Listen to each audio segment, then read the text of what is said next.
عبد الرزاق نے بیان کیا، ان سے معمر نے، ان سے حمام نے، اور ان سے حضرت ابو ہریرہ رضی اللہ عنہ نے کہ نبی کریم صلی اللہ علیہ وسلم نے فرمایا، اللہ تعالیٰ نے آدم کو اپنی صورت پر بنایا، ان کی لمبائی 60 ہاتھ تھی۔ جب انہیں پیدا کر چکا تو فرمایا کہ جاؤ اور ان فرشتوں کو جو بیٹھے ہوئے ہیں سلام کرو، اور سنو کہ تمہارے سلام کا کیا جواب دیتے ہیں، کیونکہ یہی تمہارا اور تمہاری اولاد کا سلام ہوگا۔ آدم علیہ السلام نے کہا، السلام علیکم۔ فرشتوں نے جواب دیا، السلام علیک ورحمۃ اللہ۔ انہوں نے آدم کے سلام پر ورحمۃ اللہ بڑھا دیا۔ پس جو شخص بھی جنت میں جائے گا حضرت آدم علیہ السلام کی صورت کے مطابق ہو کر جائے گا۔ اس کے بعد سے پھر خلقت کا قد و قامت کم ہوتا گیا، اب تک ایسا ہی ہوتا رہا۔ صحیح بخاری حدیث نمبر 6227۔ حضرت عبداللہ بن عباس رضی اللہ عنہ نے خبر دی، انہوں نے بیان کیا کہ رسول اللہ صلی اللہ علیہ وسلم نے حضرت فضل بن عباس رضی اللہ عنہ کو قربانی کے دن اپنی سواری پر اپنے پیچھے بٹھایا۔ وہ خوبصورت گورے مرد تھے۔ حضور اکرم صلی اللہ علیہ وسلم لوگوں کو مسائل بتانے کے لیے کھڑے ہو گئے۔ اسی دوران میں قبیلہ خشم کی ایک خوبصورت عورت بھی حضرت صلی اللہ علیہ وسلم سے مسئلہ پوچھنے آئی۔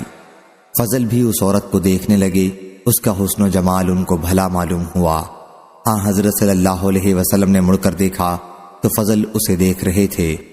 حضرت صلی اللہ علیہ وسلم نے اپنا ہاتھ پیچھے لے جا کر فضل کی ٹھوڑی پکڑی اور ان کا چہرہ دوسری طرف کر دیا۔ پھر اس عورت نے کہا، یا رسول اللہ، حج کے بارے میں اللہ کا جو اپنے بندوں پر فریضہ ہے وہ میرے والد پر لاگو ہوتا ہے جو بہت بوڑھے ہو چکے ہیں اور سواری پر سیدھے نہیں بیٹھ سکتے۔ کیا اگر میں ان کی طرف سے حج کر لوں تو ان کا حج ادا ہو جائے گا؟ حضرت صلی اللہ علیہ وسلم نے فرمایا کہ ہاں، ہو جائے گا۔ صحیح بخاری حدیث نمبر 6228۔ ابو سعید خدری رضی اللہ عنہ نے بیان کیا کہ نبی کریم صلی اللہ علیہ وسلم نے فرمایا، راستوں پر بیٹھنے سے بچو۔ صحابہ رضی اللہ عنہم نے عرض کیا، یا رسول اللہ، ہماری یہ مجلس تو بہت ضروری ہے، ہم وہیں روزمرہ گفتگو کیا کرتے ہیں۔ آپ نے فرمایا کہ اچھا، جب تم ان مجلسوں میں بیٹھنا ہی چاہتے ہو تو راستے کا حق ادا کیا کرو، یعنی راستے کو اس کا حق دو۔ صحابہ رضی اللہ عنہم نے عرض کیا، راستے کا حق کیا ہے یا رسول اللہ؟ فرمایا، غیر محرم عورتوں کو دیکھنے سے نظر نیچی رکھنا، راہگیروں کو نہ ستانا، سلام کا جواب دینا، بھلائی کا حکم دینا اور برائی سے روکنا۔ صحیح بخاری حدیث نمبر 6229۔ عبداللہ رضی اللہ عنہ نے بیان کیا کہ جب ہم ابتداء اسلام میں نبی کریم صلی اللہ علیہ وسلم کے ساتھ نماز پڑھتے تو کہتے، سلام ہو اللہ پر، اس کے بندوں کی طرف سے، سلام ہو جبریل پر، سلام ہو میکائیل پر، سلام ہو فلاں پر۔ پھر ایک مرتبہ جب حضرت صلی اللہ علیہ وسلم نماز سے فارغ ہوئے تو ہماری طرف متوجہ ہو کر فرمایا، اللہ ہی سلام ہے، اس لیے جب تم میں سے کوئی نماز میں بیٹھے تو التحیات للہ والصلوات وطیبات والسلام علیکہ ایھا النبی ورحمۃ اللہ وبرکاتہ، السلام علینا وعلی عباد اللہ الصالحین پڑھا کرے، کیونکہ جب وہ یہ دعا پڑھے گا تو آسمان و زمین کے ہر صالح بندے کو اس کی یہ دعا پہنچے گی۔ اشہد ان لا الہ الا اللہ واشہد ان محمدًا عبدہ ورسولہ۔ اس کے بعد اسے اختیار ہے جو دعا چاہے پڑھے۔ صحیح بخاری حدیث نمبر 6230۔ معمر نے خبر دی، انہیں حمام بن منبع نے اور انہیں حضرت ابو ہریرہ رضی اللہ عنہ نے کہ نبی کریم صلی اللہ علیہ وسلم نے فرمایا، چھوٹا بڑے کو سلام کرے، گزرنے والا بیٹھنے والے کو سلام کرے اور چھوٹی جماعت بڑی جماعت کو پہلے سلام کرے۔ صحیح بخاری حدیث نمبر 6231۔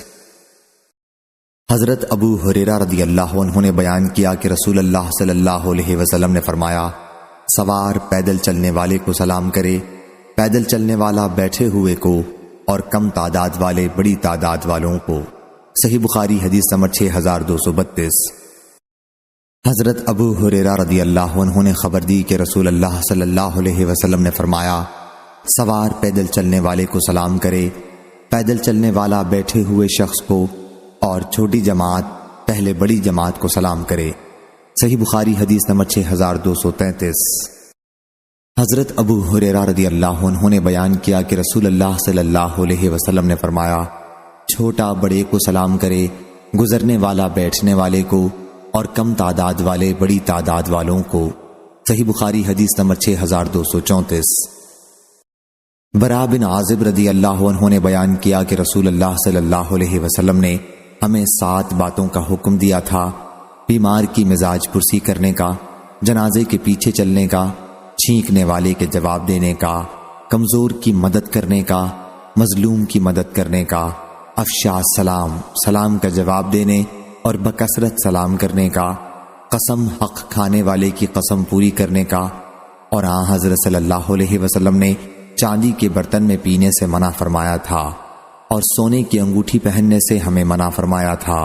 میسر ریشم کی زین پر سوار ہونے سے، ریشم اور دیباج پہننے، قصی ریشمی کپڑا اور استبرق پہننے سے منع فرمایا تھا۔ صحیح بخاری حدیث نمبر 6235۔ یزید نے بیان کیا، ان سے ابو الخیر نے، ان سے عبداللہ بن عمرو رضی اللہ عنہ نے، کہ ایک صاحب نے نبی کریم صلی اللہ علیہ وسلم سے پوچھا، اسلام کی کون سی حالت افضل ہے؟ حضرت صلی اللہ علیہ وسلم نے فرمایا، یہ کہ مخلوق خدا کو کھانا کھلاؤ اور سلام کرو، اسے بھی جسے تم پہچانتے ہو اور اسے بھی جسے نہیں پہچانتے۔ صحیح بخاری حدیث نمبر 6236۔ ظاہری نے بیان کیا، ان سے عطا بن یزید لیثی نے، اور ان سے ابو ایوب رضی اللہ عنہ نے، کہ نبی کریم صلی اللہ علیہ وسلم نے فرمایا، کسی مسلمان کے لیے جائز نہیں کہ وہ اپنے کسی مسلمان بھائی سے 3 دن سے زیادہ تعلق کاٹے، کہ جب وہ ملے تو یہ ایک طرف منہ پھیر لے اور دوسرا دوسری طرف، اور دونوں میں اچھا وہ ہے جو سلام پہلے کرے۔ اور سفیان نے کہا کہ انہوں نے یہ حدیث ظاہری سے 3 مرتبہ سنی ہے۔ صحیح بخاری حدیث نمبر 6237۔ انس بن مالک رضی اللہ عنہ نے خبر دی کہ جب رسول اللہ صلی اللہ علیہ وسلم مدینہ منورہ ہجرت کر کے تشریف لائے تو ان کی عمر 10 سال تھی۔ پھر میں نے حضرت صلی اللہ علیہ وسلم کی زندگی کے باقی 10 سالوں میں آپ صلی اللہ علیہ وسلم کی خدمت کی، اور میں پردے کے حکم کے متعلق سب سے زیادہ جانتا ہوں کہ کب نازل ہوا تھا۔ ابی بن کعب رضی اللہ عنہ مجھ سے اس کے بارے میں پوچھا کرتے تھے۔ پردے کے حکم کا نزول سب سے پہلے اس رات ہوا جس میں رسول اللہ صلی اللہ علیہ وسلم نے زینب بنت حجش رضی اللہ عنہا سے نکاح کے بعد ان کے ساتھ پہلی خلوت کی تھی۔ حضرت صلی اللہ علیہ وسلم ان کے دولہا تھے، اور آپ نے صحابہ رضی اللہ عنہم کو کھانے سے فارغ ہو کر سب لوگ چلے گئے، لیکن چند آدمی آپ کے پاس بیٹھے رہ گئے اور بہت دیر تک وہیں ٹھہرے رہے۔ حضرت صلی اللہ علیہ وسلم اٹھ کر باہر تشریف لے گئے، اور میں بھی حضرت صلی اللہ علیہ وسلم کے ساتھ چلا گیا تاکہ وہ لوگ بھی چلے جائیں۔ حضرت صلی اللہ علیہ وسلم چلتے رہے، اور میں بھی حضرت صلی اللہ علیہ وسلم کے ساتھ چلتا رہا، اور حضرت عائشہ رضی اللہ عنہا کے حجرے کی چوکھٹ تک پہنچے۔ حضرت صلی اللہ علیہ وسلم نے سمجھا کہ وہ لوگ اب چلے گئے ہیں، اس لیے واپس تشریف لائے، اور میں بھی حضرت صلی اللہ علیہ وسلم کے ساتھ واپس آیا۔ لیکن آپ جب زینب رضی اللہ عنہا کے حجرے میں داخل ہوئے تو وہ لوگ ابھی بیٹھے ہوئے تھے اور ابھی تک واپس نہیں گئے تھے۔ حضرت صلی اللہ علیہ وسلم دوبارہ وہاں سے لوٹ گئے، اور میں بھی آپ کے ساتھ لوٹ گیا۔ جب آپ عائشہ رضی اللہ عنہا کے حجرے کی چوکھٹ تک پہنچے تو آپ نے سمجھا کہ وہ لوگ نکل چکے ہوں گے۔ پھر آپ لوٹ کر آئے، اور میں بھی آپ کے ساتھ لوٹ آیا تو واقعی وہ لوگ جا چکے تھے۔ پھر پردے کی آیت نازل ہوئی، اور حضرت صلی اللہ علیہ وسلم نے میرے اور اپنے درمیان پردہ لٹکا لیا۔ صحیح بخاری حدیث نمبر 6238۔ انس رضی اللہ عنہ نے بیان کیا کہ جب نبی کریم صلی اللہ علیہ وسلم نے زینب رضی اللہ عنہا سے نکاح کیا تو لوگ اندر آئے اور کھانا کھایا، پھر بیٹھ کے باتیں کرتے رہے۔ حضرت صلی اللہ علیہ وسلم نے اس طرح اظہار کیا گویا آپ کھڑے ہونا چاہتے ہیں، لیکن وہ کھڑے نہیں ہوئے۔ جب حضرت صلی اللہ علیہ وسلم نے یہ دیکھا تو آپ تو کھڑے ہو گئے، آپ کے کھڑے ہونے پر قوم کے جن لوگوں کو کھڑا ہونا تھا وہ بھی کھڑے ہو گئے، لیکن بعض لوگ اب بھی بیٹھے رہے۔ اور جب حضرت صلی اللہ علیہ وسلم اندر داخل ہونے کے لیے تشریف لائے تو کچھ لوگ بیٹھے ہوئے تھے، آپ واپس ہو گئے، اور پھر جب وہ لوگ بھی کھڑے ہوئے اور چلے گئے تو میں نے حضرت صلی اللہ علیہ وسلم کو اس کی اطلاع دی۔ آن حضرت صلی اللہ علیہ وسلم تشریف لائے اور اندر داخل ہو گئے۔ میں نے بھی اندر جانا چاہا، لیکن آن حضرت صلی اللہ علیہ وسلم نے میرے اور اپنے درمیان پردہ ڈال لیا، اور اللہ تعالیٰ نے یہ آیت نازل کی، اے ایمان والو، نبی کریم کے گھر میں نہ داخل ہو، آخر تک۔ صحیح بخاری حدیث نمبر 6239۔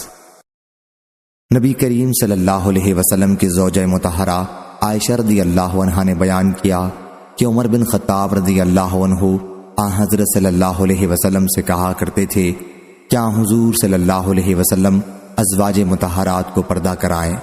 بیان کیا کہ آن حضور نے ایسا نہیں کیا، اور ازواج مطہرات رفع حاجت کے لیے صرف رات ہی کے وقت نکلتی تھیں۔ اس وقت گھروں میں بیت الخلا نہیں تھے۔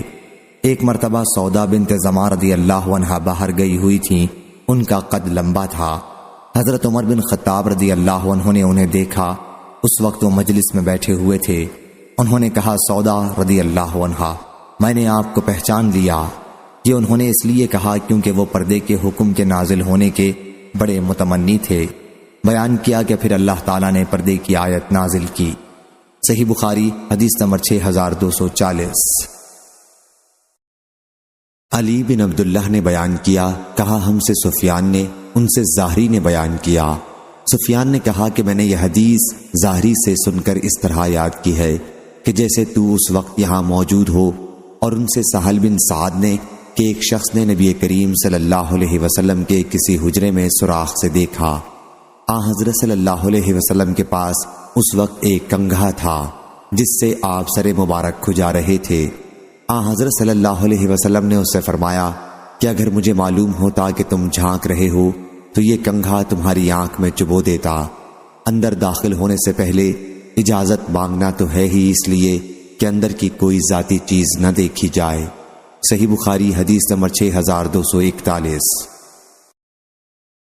حماد بن زید نے بیان کیا، ان سے عبید اللہ بن ابی بکر نے، اور ان سے انس بن مالک رضی اللہ عنہ نے، کہ ایک صاحب نبی کریم صلی اللہ علیہ وسلم کے کسی حجرے میں جھانک کر دیکھنے لگے تو آن حضرت صلی اللہ علیہ وسلم ان کی طرف تیر کا پھل یا بہت سے پھل لے کر بڑھے، گویا میں آن حضرت صلی اللہ علیہ وسلم کو دیکھ رہا ہوں۔ ان صاحب کی طرف اس طرح چپکے چپکے تشریف لائے۔ صحیح بخاری حدیث نمبر 6242۔ ابن عباس رضی اللہ عنہ نے بیان کیا کہ ابو ہریرہ رضی اللہ عنہ کی حدیث سے زیادہ صغیرہ گناہوں سے مشابہ میں نے اور کوئی چیز نہیں دیکھی۔ حضرت ابو ہریرہ نے جو باتیں بیان کی ہیں وہ مراد ہیں۔ دوسری سند، مجھ سے محمود نے بیان کیا، کہا ہم کو عبد الرزاق نے خبر دی، کہا ہم کو معمر نے خبر دی، انہیں ابن طاؤس نے، انہیں ان کے والد نے، اور ان سے ابن عباس رضی اللہ عنہ نے، کہ میں نے کوئی چیز صغیرہ گناہوں سے مشابہ اس حدیث کے مقابلے میں نہیں دیکھی جسے ابو ہریرہ رضی اللہ عنہ نے نبی کریم صلی اللہ علیہ وسلم سے نقل کیا ہے کہ اللہ تعالیٰ نے انسانوں کے معاملے میں زنا میں سے اس کا حصہ لکھ دیا ہے جس سے وہ لامحالہ دوچار ہوگا۔ پس آنکھ کا زنا دیکھنا ہے، زبان کا زنا بولنا ہے، دل کا زنا یہ ہے کہ وہ خواہش اور آرزو کرتا ہے، پھر شرمگاہ اس خواہش کو سچا کرتی ہے یا جھٹلا دیتی ہے۔ صحیح بخاری حدیث نمبر 6243۔ ثمامہ بن عبداللہ نے بیان کیا، اور ان سے انس رضی اللہ عنہ نے، کہ رسول اللہ صلی اللہ علیہ وسلم جب کسی کو سلام کرتے اور جواب نہ ملتا تو 3 مرتبہ سلام کرتے تھے، اور جب آپ کوئی بات فرماتے تو زیادہ سے زیادہ 3 مرتبہ اسے دہراتے۔ صحیح بخاری حدیث نمبر 6244۔ ابو سعید خدری رضی اللہ عنہ نے بیان کیا کہ میں انصار کی ایک مجلس میں تھا، ابو موسیٰ رضی اللہ عنہ تشریف لائے جیسے گھبرائے ہوئے ہوں۔ انہوں نے کہا کہ میں نے عمر رضی اللہ عنہ کے یہاں 3 مرتبہ اندر آنے کی اجازت چاہی، لیکن مجھے کوئی جواب نہیں ملا، اس لیے واپس چلا آیا۔ جب عمر رضی اللہ عنہ کو معلوم ہوا تو انہوں نے دریافت کیا کہ اندر آنے میں کیا بات مانے تھی۔ میں نے کہا کہ میں نے 3 مرتبہ اندر آنے کی اجازت مانگی، اور جب مجھے کوئی جواب نہیں ملا تو واپس چلا گیا۔ اور رسول اللہ صلی اللہ علیہ وسلم نے فرمایا کہ جب تم میں سے کوئی کسی سے 3 مرتبہ اجازت چاہے اور اجازت نہ ملے تو واپس چلا جانا چاہیے۔ عمر رضی اللہ عنہ نے کہا، واللہ تمہیں اس حدیث کی صحت کے لیے کوئی گواہ لانا ہوگا۔ ابو موسیٰ رضی اللہ عنہ نے مجلس والوں سے پوچھا کیا تم میں سے کوئی ایسا ہے جس نے آن حضرت صلی اللہ علیہ وسلم سے یہ حدیث سنی ہو؟ ابی بن کعب رضی اللہ عنہ نے کہا کہ اللہ کی قسم، تمہارے ساتھ اس کی گواہی دینے کو سوا جماعت میں سب سے کم عمر شخص کے اور کوئی نہیں کھڑا ہوگا۔ ابو سعید نے کہا، اور میں ہی جماعت کا وہ سب سے کم عمر آدمی تھا۔ میں ان کے ساتھ اٹھ کر گیا، اور ابن المبارک نے بیان کیا کہ مجھ کو سفیان بن عینہ نے خبر دی، کہا کہ مجھ سے یزید بن خصیفہ نے بیان کیا، انہوں نے بصر بن سعید سے کہا میں نے ابو سعید رضی اللہ عنہ سے سنا، پھر یہی حدیث نقل کی۔ صحیح بخاری حدیث نمبر 6245۔ حضرت ابو ہریرہ رضی اللہ عنہ نے بیان کیا کہ میں رسول اللہ صلی اللہ علیہ وسلم کے ساتھ آپ کے گھر میں داخل ہوا۔ حضرت صلی اللہ علیہ وسلم نے ایک بڑے پیالے میں دودھ پایا تو فرمایا، ابو ہریرہ اہل صفہ کے پاس جا اور انہیں میرے پاس بلا لا۔ میں ان کے پاس آیا اور انہیں بلا لایا۔ وہ آئے اور اندر آنے کی اجازت چاہی، پھر جب اجازت دی گئی تو داخل ہوئے۔ باب اور حدیث میں مطابقت ظاہر ہے۔ صحیح بخاری حدیث نمبر 6246۔ شعبہ نے خبر دی، انہیں سیار نے، انہوں نے ثابت بنانی سے روایت کی، انہیں انس بن مالک رضی اللہ عنہ نے کیا آپ بچوں کے پاس سے گزرے تو انہیں سلام کیا اور فرمایا کہ نبی کریم صلی اللہ علیہ وسلم بھی ایسا ہی کرتے تھے۔ صحیح بخاری حدیث نمبر 6247۔ عبداللہ بن مسلمہ قامبی نے بیان کیا، کہا ہم سے ابن ابی حازم نے، ان سے ان کے والد نے، اور ان سے سہل نے کہ ہم جمعے کے دن خوش ہوا کرتے تھے۔ میں نے عرض کی کس لیے؟ فرمایا کہ ہماری ایک بڑھیا تھیں جو مقام بضاعہ جایا کرتی تھیں۔ ابن سلمہ نے کہا کہ بضاعہ مدینہ منورہ کا کھجور کا ایک باغ تھا، پھر وہ وہاں سے چقندر لاتی تھیں اور اسے ہانڈی میں ڈالتی تھیں اور جو کہ کچھ دانے پیس کر اس میں ملاتی تھیں۔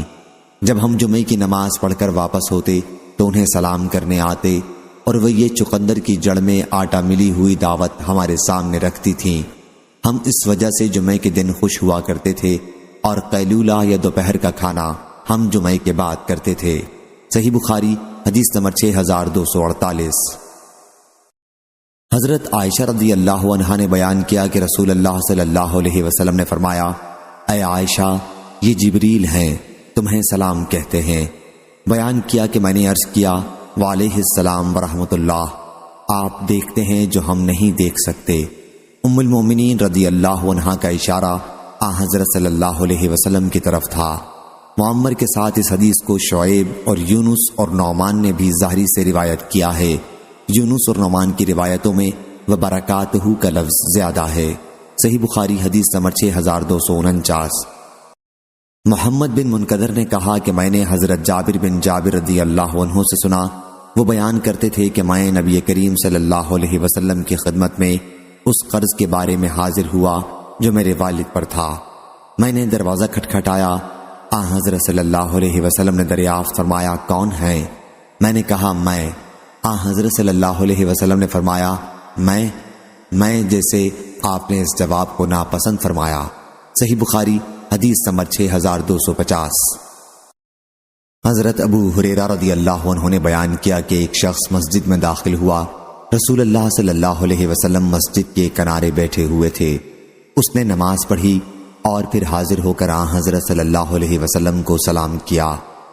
حضرت صلی اللہ علیہ وسلم نے فرمایا، وعلیک السلام، واپس جا اور دوبارہ نماز پڑھ کیونکہ تم نے نماز نہیں پڑھی۔ وہ واپس گئے اور نماز پڑھی، پھر نبی کریم صلی اللہ علیہ وسلم کے پاس آئے اور سلام کیا۔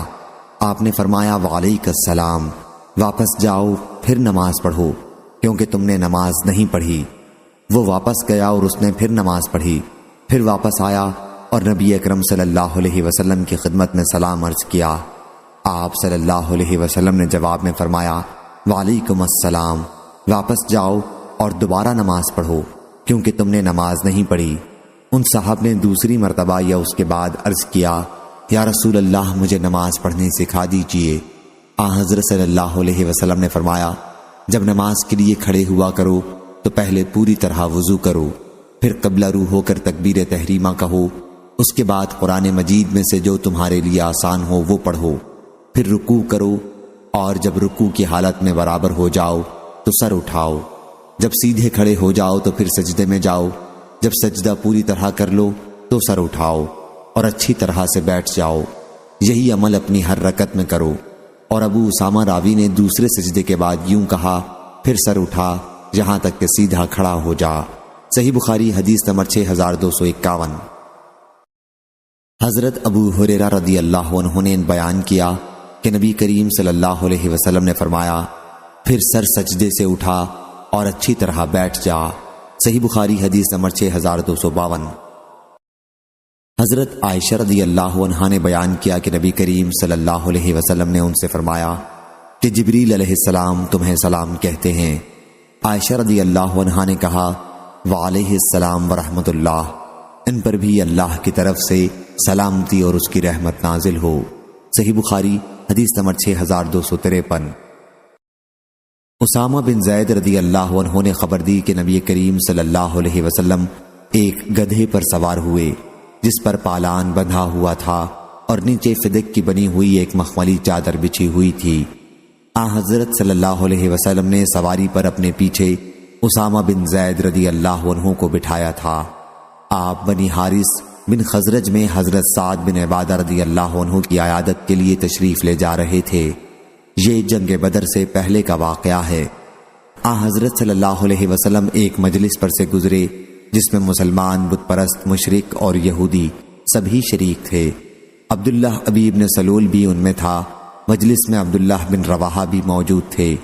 جب مجلس پر سواری کا گرد پڑا تو عبداللہ نے اپنی چادر سے اپنی ناک چھپا لی اور کہا کہ ہمارے اوپر غبار نہ اڑاؤ۔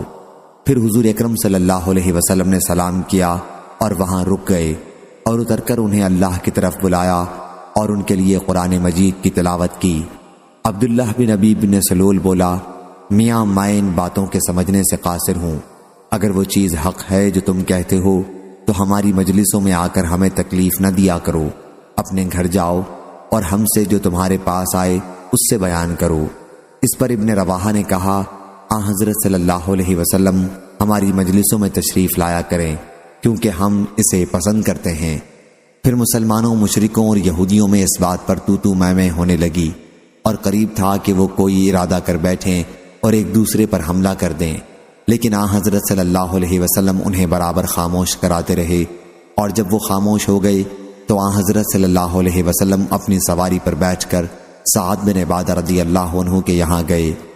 حضرت صلی اللہ علیہ وسلم نے ان سے فرمایا، سعد تم نے نہیں سنا کہ ابو حباب نے آج کیا بات کہی ہے؟ آپ کا اشارہ عبداللہ بن ابی کی طرف تھا کہ اس نے یہ باتیں کہی ہیں۔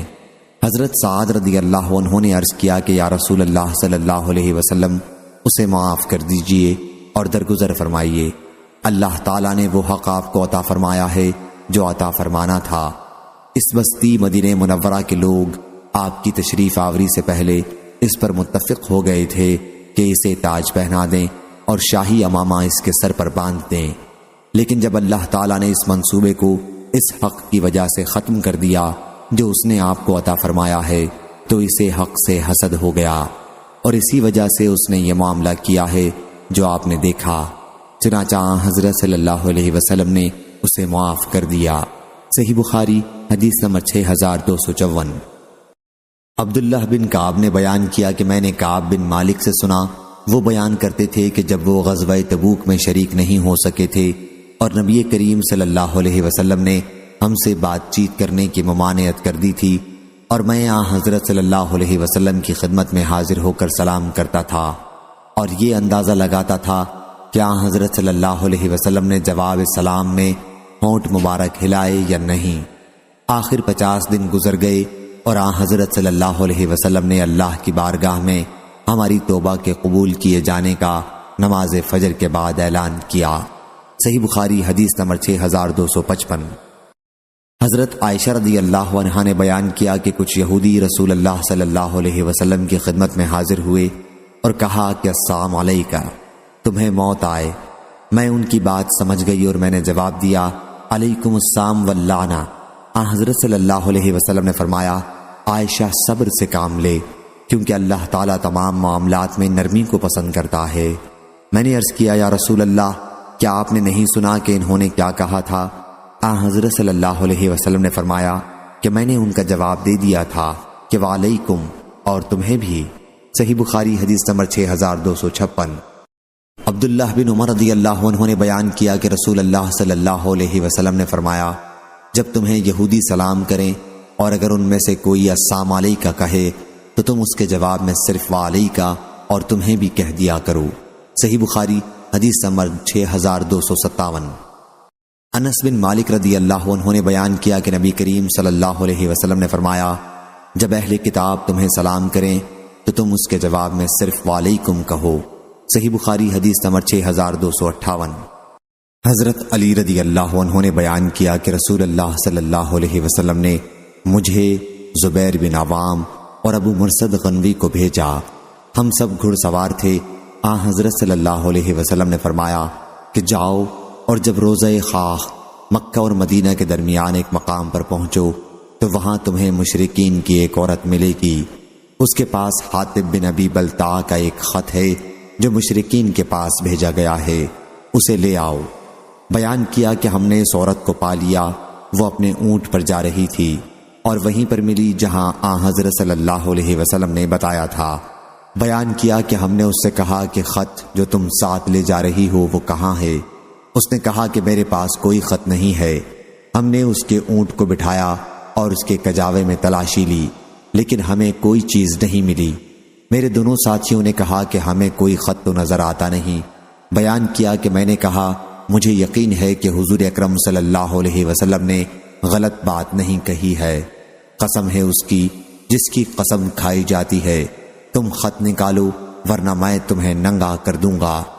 بیان کیا کہ جب اس عورت نے دیکھا کہ میں واقعی اس معاملے میں سنجیدہ ہوں تو اس نے ازار باندھنے کی جگہ کی طرف ہاتھ بڑھایا، وہ ایک چادر ازار کے طور پر باندھے ہوئے تھی اور خط نکالا۔ بیان کیا کہ ہم اسے لے کر رسول اللہ صلی اللہ علیہ وسلم کی خدمت میں حاضر ہوئے۔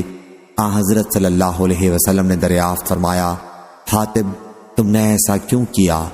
انہوں نے کہا کہ میں اب بھی اللہ اور اس کے رسول پر ایمان رکھتا ہوں، میرے اندر کوئی تغیر و تبدیلی نہیں آئی ہے۔ میرا مقصد خط بھیجنے سے صرف یہ تھا کہ قریش پر آپ کی فوج کشی کی اطلاع دوں اور اس طرح میرا ان لوگوں پر احسان ہو جائے اور اس کی وجہ سے اللہ میرے اہل اور مال کی طرف سے ان سے مدافعت کرائے۔ آپ کے جتنے مہاجر صحابہ رضی اللہ عنہم ہیں ان کے مکہ مکرمہ میں ایسے افراد ہیں جن کے ذریعے اللہ ان کے مال حضرت صلی اللہ علیہ وسلم نے فرمایا انہوں نے سچ کہہ دیا ہے، اب تم لوگ ان کے بارے میں سوا بھلائی کے اور کچھ نہ کہو۔ بیان کیا کہ اس پر عمر بن خطاب رضی اللہ عنہ نے فرمایا کہ اس شخص نے اللہ، اس کے رسول اور مومنوں کے ساتھ خیانت کی ہے، مجھے اجازت دیجیے کہ میں اس کی گردن مار دوں۔ بیان کیا کہ حضرت صلی اللہ علیہ وسلم نے فرمایا، عمر تمہیں کیا معلوم، اللہ تعالیٰ بدر کی لڑائی میں شریک صحابہ رضی اللہ عنہم کی زندگی پر مطلع تھا اور اس کے باوجود کہا کہ تم جو چاہو کرو، تمہارے لیے جنت لکھ دی گئی ہے۔ بیان کیا کہ اس پر عمر رضی اللہ عنہ کی آنکھیں اشک آلود ہو گئیں اور عرض کی، اللہ اور اس کے رسول ہی زیادہ جاننے والے ہیں۔ صحیح بخاری حدیث نمبر 6259۔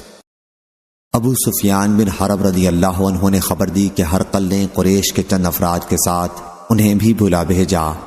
یہ لوگ شام تجارت کی غرض سے گئے تھے۔ سب لوگ ہرقل کے پاس آئے، پھر انہوں نے واقعہ بیان کیا کہ پھر ہرقل نے رسول اللہ صلی اللہ علیہ وسلم کا خط منگوایا اور وہ پڑھا گیا۔ خط میں یہ لکھا ہوا تھا، بسم اللہ الرحمن الرحیم، محمد کی طرف سے جو اللہ کا بندہ اور اس کا رسول ہے صلی اللہ علیہ وسلم، ہرقل عظیم روم کی طرف سلام ہو ان پر جنہوں نے ہدایت کی اتباع کی، اما بعد۔ صحیح بخاری حدیث نمبر 6260۔ جعفر بن ربیع نے بیان کیا، ان سے عبد الرحمن بن ہرمز نے اور ان سے ابو ہریرہ رضی اللہ عنہ نے رسول اللہ صلی اللہ علیہ وسلم سے کیا حضرت صلی اللہ علیہ وسلم نے بنی اسرائیل کے ایک شخص کا ذکر کیا کہ انہوں نے لکڑی کا ایک لٹھا لیا اور اس میں سوراخ کر کے 1000 دینار اور خط رکھ دیا۔ وہ خط ان کی طرف سے ان کے ساتھی قرض خواہ کی طرف تھا، اور عمر بن ابی سلمہ نے بیان کیا کہ ان سے ان کے والد نے اور انہوں نے ابو ہریرہ رضی اللہ عنہ سے سنا کہ نبی کریم صلی اللہ علیہ وسلم نے فرمایا، کہ انہوں نے لکڑی کے ایک لٹھے میں سوراخ کیا اور مال اس کے اندر رکھ دیا اور ان کے پاس ایک خط لکھا فلاں کی طرف سے فلاں کو ملے۔ صحیح بخاری حدیث نمبر 6261۔ شعبہ نے بیان کیا ان سے سعد بن ابراہیم نے، ان سے ابو امامہ بن سہل بن حنیف نے اور ان سے ابو سعید خدری نے کہ قریظہ کے یہودی حضرت سعد بن معاذ رضی اللہ عنہ کو ثالث بنانے پر تیار ہو گئے تو رسول اللہ صلی اللہ علیہ وسلم نے انہیں بلا بھیجا۔ جب وہ آئے تو آن حضرت صلی اللہ علیہ وسلم نے فرمایا اپنے سردار کے لینے کو اٹھو، یا یوں فرمایا کہ اپنے میں سب سے بہتر کو لینے کے لیے اٹھو۔ پھر وہ حضور اکرم صلی اللہ علیہ وسلم کے پاس بیٹھ گئے اور آن حضرت صلی اللہ علیہ وسلم نے فرمایا کہ بنی قریظہ کے لوگ تمہارے فیصلے پر راضی ہو کر قلعے سے اتر آئے ہیں، اب تم کیا فیصلہ کرتے ہو؟ حضرت سعد رضی اللہ عنہ نے کہا کہ پھر میں یہ فیصلہ کرتا ہوں کہ ان میں جو جنگ کے قابل ہیں انہیں قتل کر دیا جائے اور ان کے بچوں عورتوں کو قید کر لیا جائے۔ آن حضرت صلی اللہ علیہ وسلم نے فرمایا کیا آپ نے وہی فیصلہ کیا جس فیصلے کو فرشتہ لے کر آیا تھا؟ ابو عبداللہ مصنف نے بیان کیا کہ مجھے میرے بعض اصحاب نے ابو ولید کے واسطے سے ابو سعید رضی اللہ عنہ کا قول علی کے بجائے بسلا الہ حکمک نقل کیا ہے۔ صحیح بخاری حدیث نمبر 6262۔ حمام نے بیان کیا ان سے قتادہ نے کہ میں نے حضرت انس رضی اللہ عنہ سے پوچھا کیا مصافحہ کا دستور نبی کریم صلی اللہ علیہ وسلم کے صحابہ میں تھا؟ انہوں نے کہا کہ ہاں ضرور تھا۔ صحیح بخاری حدیث نمبر 6263۔ ابو عقیل زہرہ بن معبد نے بیان کیا انہوں نے اپنے دادا عبداللہ بن ہشام رضی اللہ عنہ سے سنا، انہوں نے بیان کیا کہ ہم نبی کریم صلی اللہ علیہ وسلم کے ساتھ تھے اور آن حضرت صلی اللہ علیہ وسلم عمر بن خطاب رضی اللہ عنہ کا ہاتھ پکڑے ہوئے تھے۔ صحیح بخاری حدیث نمبر 6264۔ حضرت عبداللہ بن مسعود رضی اللہ عنہ نے بیان کیا کہ رسول اللہ صلی اللہ علیہ وسلم نے مجھے تشہد سکھایا، اس وقت میرا ہاتھ آن حضرت صلی اللہ علیہ وسلم کی ہتھیلیوں کے درمیان میں تھا، اس طرح سکھایا جس طرح آپ قرآن کی سورت سکھایا کرتے تھے، التحیات للہ والصلاوات وطیبات والسلام علیک ایہا النبی ورحمۃ اللہ وبرکاتہ، السلام علینا وعلی عباد اللہ الصالحین، اشہد ان لا الہ الا اللہ واشہد ان محمدا عبدہ ورسولہ۔ آن حضرت صلی اللہ علیہ وسلم اس وقت حیات تھے، جب آپ کی وفات ہو گئی تو ہم خطاب کا صیغہ کے بجائے اس طرح پڑھنے لگے، السلام علی النبی، یعنی نبی کریم صلی اللہ علیہ وسلم پر سلام ہو۔ صحیح بخاری حدیث نمبر 6265۔ عبداللہ بن عباس رضی اللہ عنہ نے خبر دی کہ حضرت علی ابن ابی طالب رضی اللہ عنہ مرض الموت میں نبی کریم صلی اللہ علیہ وسلم کے پاس سے نکلے۔ دوسری سند امام بخاری نے کہا اور ہم سے احمد بن صالح نے بیان کیا، کہا ہم سے عنبہ بن خالد نے بیان کیا، کہا ہم سے یونس بن یزید نے بیان کیا، ان سے ابن شہاب ظاہری نے بیان کیا، کہا مجھ کو عبداللہ بن کعب بن مالک نے خبر دی اور انہیں عبداللہ بن عباس رضی اللہ عنہ نے خبر دی کہ حضرت علی بن ابی طالب رضی اللہ عنہ نبی کریم صلی اللہ علیہ وسلم کے یہاں سے نکلے۔ یہ اس مرض کا واقعہ ہے جس میں آن حضرت صلی اللہ علیہ وسلم کی وفات ہوئی تھی۔ لوگوں نے پوچھا اے ابو الحسن، حضور اکرم صلی اللہ علیہ وسلم نے صبح کیسی گزاری ہے؟ انہوں نے کہا کہ بحمدللہ آپ کو سکون رہا ہے۔ پھر حضرت علی رضی اللہ عنہ کا ہاتھ حضرت عباس رضی اللہ عنہ نے پکڑ کر کہا کیا تم آن حضرت صلی اللہ علیہ وسلم کو دیکھتے نہیں ہو؟ واللہ 3 دن کے بعد تمہیں لاٹھی کا بندہ بننا پڑے گا، واللہ میں سمجھتا ہوں کہ اس مرض میں آپ وفات پا جائیں گے۔ میں بنی عبد المطلب کے چہروں پر موت کے آثار کو خوب پہچانتا ہوں، اس لیے ہمارے ساتھ تم آپ کے پاس چلو تاکہ پوچھا جائے کہ آن حضرت صلی اللہ علیہ وسلم کے بعد خلافت کس کے ہاتھ میں رہے گی۔ اگر وہ ہمیں لوگوں کو ملتی ہے تو ہمیں معلوم ہو جائے گا، اور اگر دوسروں کے پاس جائے گی تو ہم عرض کریں گے تاکہ آن حضرت صلی اللہ علیہ وسلم ہمارے بارے میں کچھ وصیت کر دیں۔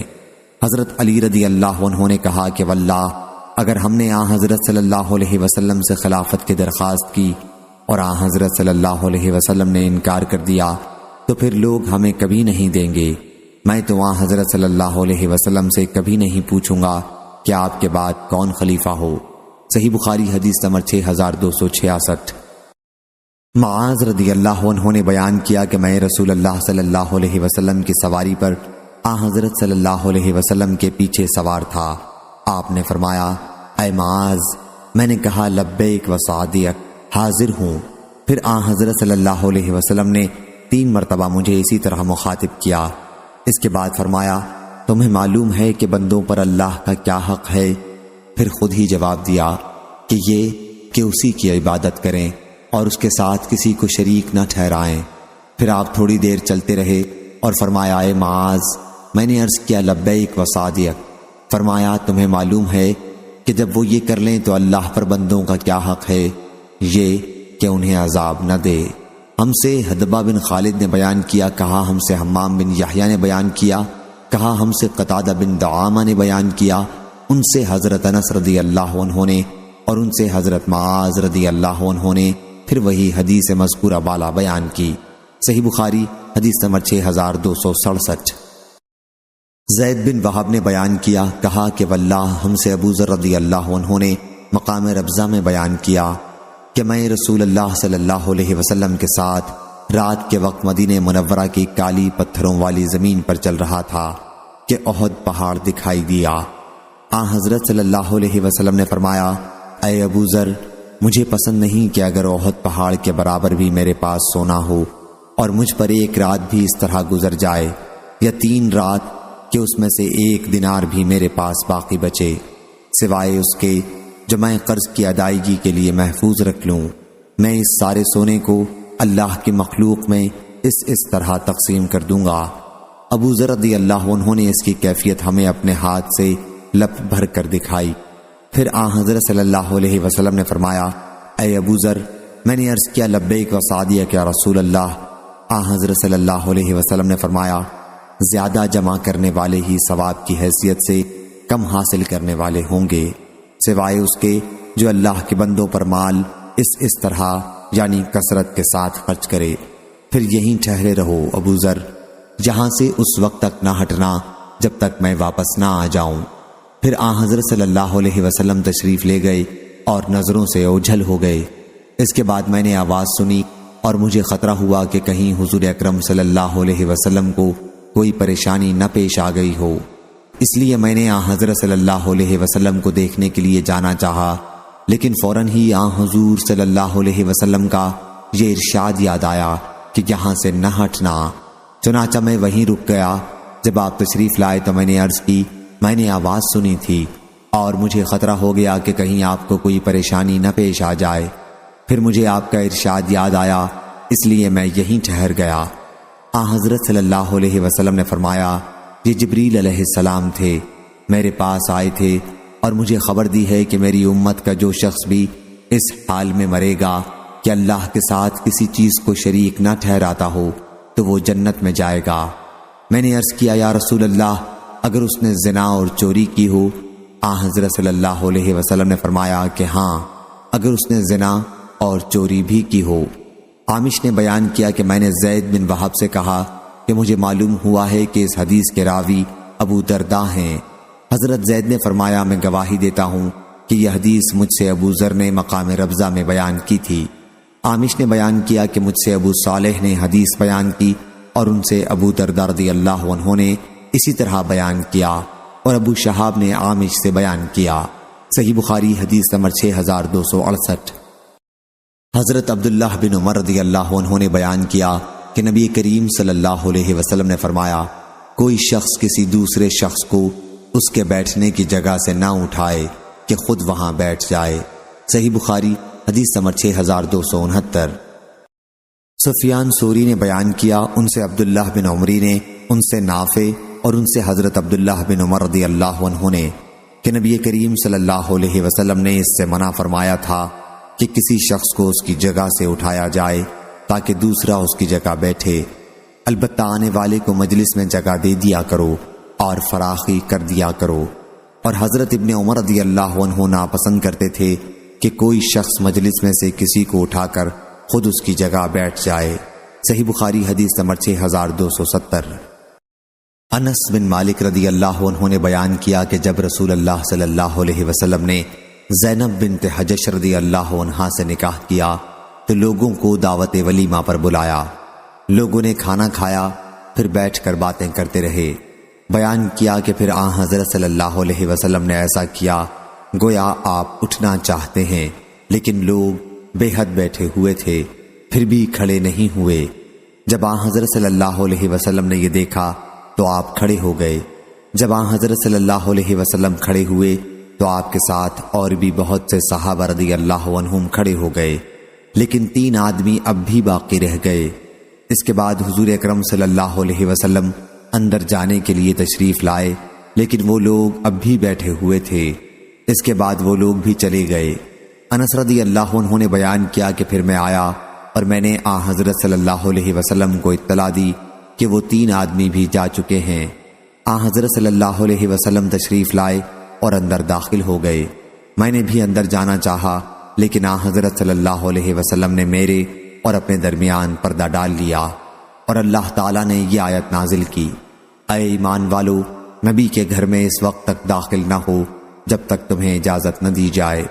ارشاد ہوا، ان ذالکم کان عند اللہ عظیما۔ صحیح بخاری حدیث نمبر 6271۔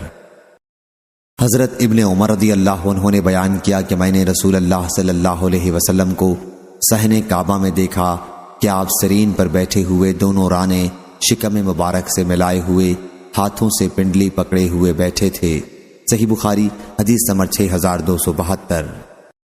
سعید بن ایاس جریری نے بیان کیا، ان سے عبد الرحمن بن ابی بکرہ نے اور ان سے ان کے باپ نے بیان کیا کہ رسول اللہ صلی اللہ علیہ وسلم نے فرمایا، کیا میں تمہیں سب سے بڑے گناہ کی خبر نہ دوں؟ صحابہ رضی اللہ عنہم نے عرض کیا، کیوں نہیں یا رسول اللہ؟ حضرت صلی اللہ علیہ وسلم نے فرمایا کہ اللہ کے ساتھ شرک کرنا اور والدین کی نافرمانی کرنا۔ صحیح بخاری حدیث نمبر 6273۔ مسند نے بیان کیا، کہا ہم سے بشر بن مفضل نے اسی طرح بیان کیا، اور یہ بھی بیان کیا کہ حضرت صلی اللہ علیہ وسلم ٹیک لگائے ہوئے تھے، پھر آپ سیدھے بیٹھ گئے اور فرمایا، ہاں اور جھوٹی بات بھی۔ حضرت صلی اللہ علیہ وسلم اسے اتنی مرتبہ بار بار دہراتے رہے کہ ہم نے کہا کاش آپ خاموش ہو جاتے۔ صحیح بخاری حدیث نمبر 6274۔ عقبہ بن حارث رضی اللہ عنہ نے بیان کیا کہ نبی کریم صلی اللہ علیہ وسلم نے ہمیں عصر پڑھائی اور پھر بڑی تیزی کے ساتھ چل کر آپ گھر میں داخل ہو گئے۔ صحیح بخاری حدیث نمبر 6275۔ حضرت عائشہ رضی اللہ عنہا نے بیان کیا کہ رسول اللہ صلی اللہ علیہ وسلم تخت کے وسط میں نماز پڑھتے تھے اور میں حضرت صلی اللہ علیہ وسلم اور قبلے کے درمیان لیٹی رہتی تھی۔ مجھے کوئی ضرورت ہوتی لیکن مجھ کو کھڑے ہو کر آپ کے سامنے آنا برا معلوم ہوتا، البتہ آپ کی طرف رخ کر کے میں آہستہ سے کھسک جاتی تھی۔ صحیح بخاری حدیث نمبر 6276۔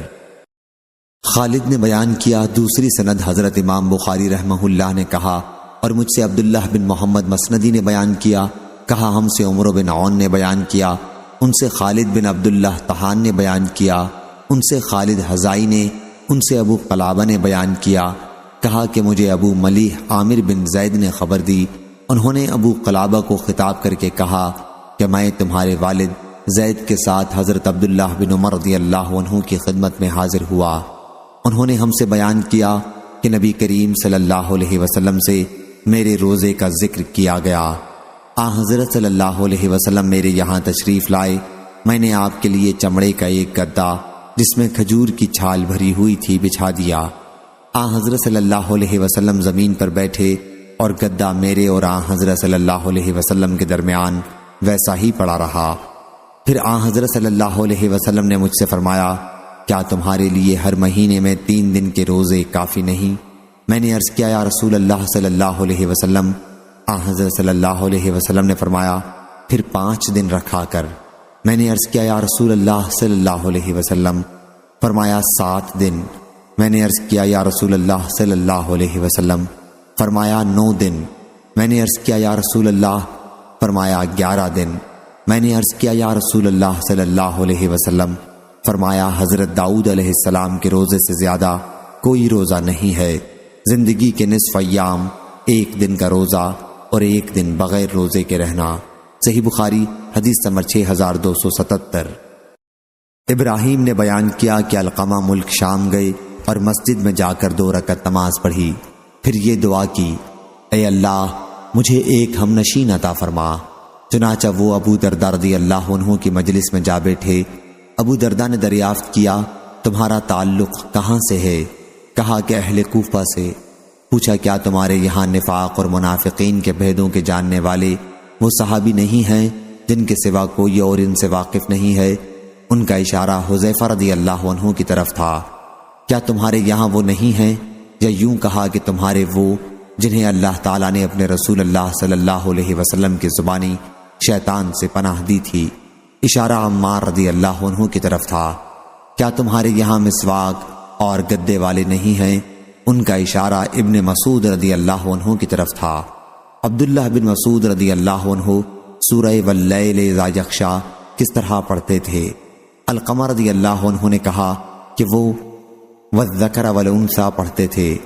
ابو درداء نے اس پر کہا کہ یہ لوگ کوفہ والے اپنے مسلسل عمل سے قریب تھا کہ مجھے شبہ میں ڈال دیتے، حالانکہ میں نے نبی کریم صلی اللہ علیہ وسلم سے خود اسے سنا تھا۔ صحیح بخاری حدیث نمبر 6278۔ حضرت سہل بن سعد سعدی رضی اللہ عنہ نے بیان کیا کہ ہم کھانا اور قیلولہ نماز جمعہ کے بعد کیا کرتے تھے۔ صحیح بخاری حدیث نمبر 6279۔ حضرت سہل بن سعد سعدی رضی اللہ عنہ نے بیان کیا کہ حضرت علی رضی اللہ عنہ کو کوئی نام ابو تراب سے زیادہ محبوب نہیں تھا۔ جب ان کو اس نام سے بلایا جاتا تو وہ خوش ہوتے تھے۔ ایک مرتبہ رسول اللہ صلی اللہ علیہ وسلم حضرت فاطمہ علیہ السلام کے گھر تشریف لائے تو حضرت علی رضی اللہ عنہ کو گھر میں نہیں پایا، تو فرمایا کہ بیٹی تمہارے چچا کے لڑکے اور شوہر کہاں گئے ہیں؟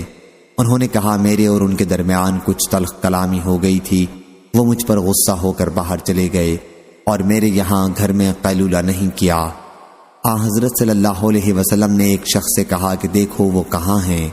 وہ صحابی واپس آئے اور عرض کیا یا رسول اللہ وہ تو مسجد میں سوئے ہوئے ہیں۔ حضرت صلی اللہ علیہ وسلم مسجد میں تشریف لائے تو حضرت علی رضی اللہ عنہ لیٹے ہوئے تھے اور چادر آپ کے پہلو سے گر گئی تھی اور گرد آلود ہو گئی تھی۔ حضرت صلی اللہ علیہ وسلم اس سے مٹی صاف کرنے لگے اور فرمانے لگے ابو تراب مٹی والے اٹھو، ابو تراب اٹھو۔ صحیح بخاری حدیث نمبر 6280۔ قتیبہ بن سعید نے بیان کیا، کہا ہم سے محمد بن عبداللہ انصاری نے کہا کہ مجھ سے میرے والد نے، ان سے سمامہ نے اور ان سے انس رضی اللہ عنہ نے کہ ان کی والدہ ام سلیم نبی کریم صلی اللہ علیہ وسلم کے لیے چمڑے کا فرش بچھا دیتی تھیں اور حضرت صلی اللہ علیہ وسلم ان کے یہاں اسی پر قیلولہ کر لیتے تھے۔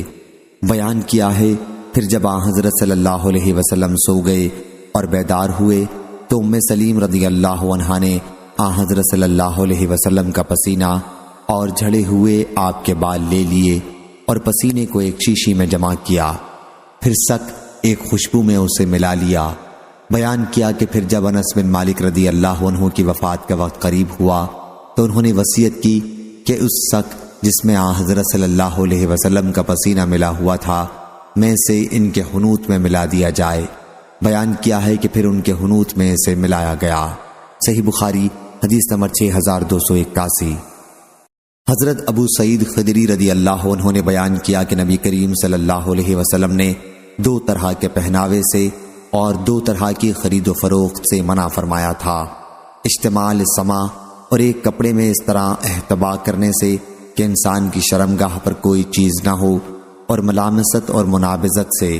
اس روایت کے مطابق معمر محمد بن ابی حفصہ اور عبداللہ بن بدیل نے زہری سے کی ہے۔ صحیح بخاری حدیث نمبر 6284۔ زہری نے بیان کیا، کہا کہ مجھے عباد بن تمیم نے خبر دی، ان سے ان کے چچا نے بیان کیا کہ میں نے رسول اللہ صلی اللہ علیہ وسلم کو مسجد میں چت لیٹے دیکھا، آپ ایک پاؤں دوسرے پر رکھے ہوئے تھے۔ صحیح بخاری حدیث نمبر 6287۔ امام مالک نے بیان کیا، ان سے نافع نے اور ان سے حضرت عبداللہ رضی اللہ عنہ نے کہ رسول اللہ صلی اللہ علیہ وسلم نے فرمایا جب 3 آدمی ساتھ ہوں تو تیسرے ساتھی کو چھوڑ کر دو آپس میں کانا پھوسی نہ کریں۔ صحیح بخاری حدیث نمبر 6288۔ معتمر بن سلیمان نے بیان کیا، کہا کہ میں نے اپنے والد سے سنا کہ میں نے حضرت انس بن مالک رضی اللہ عنہ سے سنا کہ رسول اللہ صلی اللہ علیہ وسلم نے مجھ سے ایک راز کی بات کہی تھی اور میں نے وہ راز کسی کو نہیں بتایا۔ ان کی والدہ حضرت ام سلیم رضی اللہ عنہا نے بھی مجھ سے اس کے متعلق پوچھا، لیکن میں نے انہیں بھی نہیں بتایا۔ صحیح بخاری حدیث نمبر 6289۔ حضرت عبداللہ بن مسعود رضی اللہ عنہ نے بیان کیا کہ نبی کریم صلی اللہ علیہ وسلم نے فرمایا، جب تم 3 آدمی ہو تو تیسرے ساتھی کو چھوڑ کر تم آپس میں کانا پھونسی نہ کیا کرو، اس لیے لوگوں کو رنج ہوگا، البتہ اگر دوسرے آدمی بھی ہوں تو مضائقہ نہیں۔ صحیح بخاری حدیث نمبر 6290۔ عبدان نے بیان کیا، ان سے ابو حمزہ محمد بن میمون نے، ان سے عامش نے، ان سے شقیق نے اور ان سے عبداللہ بن مسعود رضی اللہ عنہ نے کہ نبی کریم صلی اللہ علیہ وسلم نے ایک مرتبہ کچھ مال تقسیم فرمایا۔ اس پر انصار کے ایک شخص نے کہا کہ یہ ایسی تقسیم ہے جس سے اللہ کی خوشنودی مقصود نہ تھی۔ میں نے کہا کہ ہاں، اللہ کی قسم میں حضور اکرم صلی اللہ علیہ وسلم کی خدمت میں جاؤں گا۔ چنانچہ میں گیا۔ حضرت صلی اللہ علیہ وسلم اس وقت مجلس میں بیٹھے ہوئے تھے۔ میں نے حضرت صلی اللہ علیہ وسلم کے کان میں چپکے سے یہ بات کہی تو آپ غصہ ہو گئے اور آپ کا چہرہ سرخ ہو گیا۔ پھر آپ نے فرمایا کہ موسیٰ پر اللہ کی رحمت ہو، انہیں اس سے بھی زیادہ تکلیف پہنچائی گئی لیکن انہوں نے صبر کیا، بس میں بھی صبر کروں گا۔ صحیح بخاری حدیث نمبر 6291۔ حضرت انس رضی اللہ عنہ نے بیان کیا کہ نماز کی تکبیر کہی گئی اور ایک صحابی رسول اللہ صلی اللہ علیہ وسلم سے سرگوشی کرتے رہے، پھر وہ دیر تک سرگوشی کرتے رہے یہاں تک کہ آپ کے صحابہ رضی اللہ عنہم سونے لگے۔ اس کے بعد آپ اٹھے اور نماز پڑھائی۔ صحیح بخاری حدیث نمبر 6292۔ سفیان بن عینہ نے بیان کیا، ان سے زہری نے، ان سے سالم نے، ان سے ان کے والد نے اور ان سے نبی کریم صلی اللہ علیہ وسلم نے فرمایا، جب سونے لگو تو گھر میں آگ نہ چھوڑو۔ صحیح بخاری حدیث نمبر 6293۔ حضرت ابو موسیٰ اشعری رضی اللہ عنہ نے بیان کیا کہ مدینہ منورہ میں ایک گھر رات کے وقت جل گیا۔ نبی کریم صلی اللہ علیہ وسلم سے اس کے متعلق کہا گیا تو آپ نے فرمایا کہ آگ تمہاری دشمن ہے، اس لیے جب سونے لگو تو اسے بجھا دیا کرو۔ صحیح بخاری حدیث نمبر 6294۔ حضرت جابر بن عبداللہ رضی اللہ عنہ نے بیان کیا کہ رسول اللہ صلی اللہ علیہ وسلم نے فرمایا، سوتے وقت برتن ڈھک لیا کرو اور دروازے بند کر لیا کرو اور چراغ بجھا لیا کرو، کیونکہ یہ چوہا بعض اوقات چراغ کی بتی کھینچ لیتا ہے اور گھر والوں کو جلا دیتا ہے۔ صحیح بخاری حدیث نمبر 6295۔ حضرت جابر رضی اللہ عنہ نے بیان کیا کہ رسول اللہ صلی اللہ علیہ وسلم نے فرمایا، جب رات میں سونے لگو تو چراغ بجھا دیا کرو اور دروازے بند کر لیا کرو اور مشکیزوں کا منہ باندھ دیا کرو اور کھانے پینے کی چیزیں ڈھک دیا کرو۔ حماد نے کہا کہ میرا خیال ہے کہ یہ بھی فرمایا ہے کہ اگر چاہے ایک لکڑی سے ہی ہو۔ صحیح بخاری حدیث نمبر 6296۔ حضرت ابو ہریرہ رضی اللہ عنہ نے بیان کیا، نبی کریم صلی اللہ علیہ وسلم نے فرمایا، 5 چیزیں فطرت سے ہیں: ختنہ کرنا، زیر ناف کے بال بنانا، بغل کے بال صاف کرنا، مونچھ چھوٹی کرانا اور ناخن کاٹنا۔ صحیح بخاری حدیث نمبر 6297۔ حضرت ابو ہریرہ رضی اللہ عنہ نے بیان کیا کہ رسول اللہ صلی اللہ علیہ وسلم نے فرمایا، حضرت ابراہیم علیہ السلام نے 80 سال کی عمر میں ختنہ کرایا اور آپ نے قدوم تخفیف کے ساتھ کلہاڑے سے ختنہ کیا۔ ہم سے قتیبہ نے بیان کیا، کہا ہم سے مغیرہ نے بیان کیا اور ان سے ابو زناد نے بالقدوم تشدید کے ساتھ بیان کیا۔